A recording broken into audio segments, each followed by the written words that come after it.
क्या हुआ जब 7000 साल बाद सोने की लंका के ताले तोड़े गए और अंदर का नजारा देखकर वैज्ञानिकों के भी होश उड़ गए। आइए जानते हैं इसके पीछे की सच्चाई। इससे पहले मैं वीडियो शुरू करूं, आप हमारे चैनल को सब्सक्राइब करके कमेंट में जय श्री राम जरूर लिखें। तो चलिए वीडियो शुरू करते हैं। दोस्तों, ये घटना सन 2018 की है, जब विकास नाम के एक आर्किटेक्ट को मीडिया कर्मी ने सवाल किया कि क्या आप भगवान पर यकीन करते हैं। तो उनका कहना था कि मैं ऐसी किसी चीज में विश्वास नहीं रखता हूँ जिसका कोई प्रमाण नहीं है। फिर विकास कहता है कि आप मेरे सामने भगवान का प्रमाण लेकर आ जाइए, मैं आपका शत शत नमन करके आस्तिक बन जाऊंगा। लेकिन विकास का परिवार बहुत ही धार्मिक था और अपने परिवार की श्रद्धा को देखते हुए एक बार वो श्रीलंका अपने परिवार के साथ घूमने चला गया। वहाँ पर आज भी रावण की पूजा की जाती है, लेकिन विकास को लगता था कि रावण भी केवल एक कल्पना मात्र है और यहाँ किसी प्रकार की कोई सोने की लंका थी ही नहीं।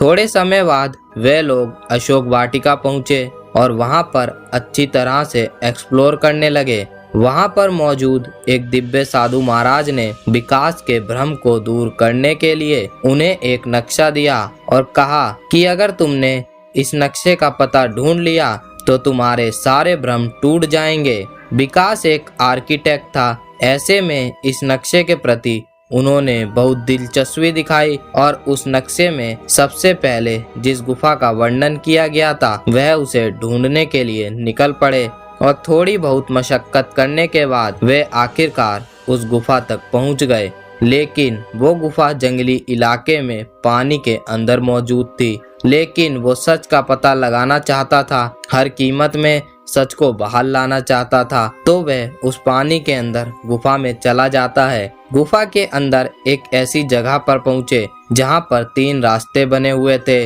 लेकिन उन्हें इस बात का अंदाजा नहीं था कि कौन सा रास्ता कहां पर खुलता है। जब वे पहली गुफा के अंदर पहुंचे तो वह गुफा बहुत ही गहरी थी और वहां बहुत अंधेरा था, और जब उसे पार करके वहां से बाहर निकले तो उन्होंने पाया कि वह एक पर्वत के शिखर पर हैं। और हैरान करने वाली बात तो यह थी कि उसी शिखर पर अशोक वाटिका भी बसी हुई थी। इसी शिखर पर महावीर हनुमान जी ने अपनी अद्भुत करनी से रावण को पानी पानी कर दिया था।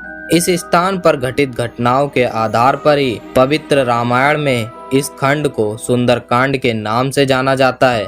उन्होंने पुनः अपने परिवार को अपने संग लिया और उसी मार्ग से गुफा के अंदर चले गए, लेकिन इस बार वह तीसरी गुफा के अंदर गए। तीसरी गुफा ने उन्हें एक मैदानी भाग पर लाकर छोड़ दिया। जब वह तीसरी गुफा से लौटे फिर दूसरी गुफा के अंदर गए तो सामने का नजारा बहुत ही हैरान करने वाला था। जिस जगह पर वह पहुंचे उस पर्वत का नाम नील शिखर था और कहते हैं कि इसी जगह पर आज से ठीक 7000 साल पहले सोने की लंका हुआ करती थी। दरअसल यह तीनों शिखर एक ही पर्वत त्रिकुट पर्वत के हिस्से थे, जहां से लंका को साफ साफ देखा जा सकता था। अब आर्किटेक्ट विकास समझ चुके थे कि लंका एक समय पर उसी स्थान पर बसी हुई थी। उन्हें ऐसा लगा कि अगर यहाँ पर थोड़ी बहुत छानबीन की जाए तो लंका होने के सबूत प्राप्त हो सकते हैं। जब उन्होंने एक निश्चित स्थान पर खुदाई करी तो वहां पर उन्हें एक सोने का सिक्का प्राप्त हुआ जिस पर राक्षस की मुद्रा बनी हुई थी और तकरीबन 7000 साल पुरानी लिपि से कुछ लिखा हुआ था। जब उन्होंने इस लिपि को डिकोड कराया तो रावण से मिलता जुलता शब्द उनके समक्ष आया, जो पुष्टि करता है कि रावण कल्पना नहीं बल्कि सत्य है, और अगर रावण सत्य है तो श्री राम को भी झुटलाया नहीं जा सकता है।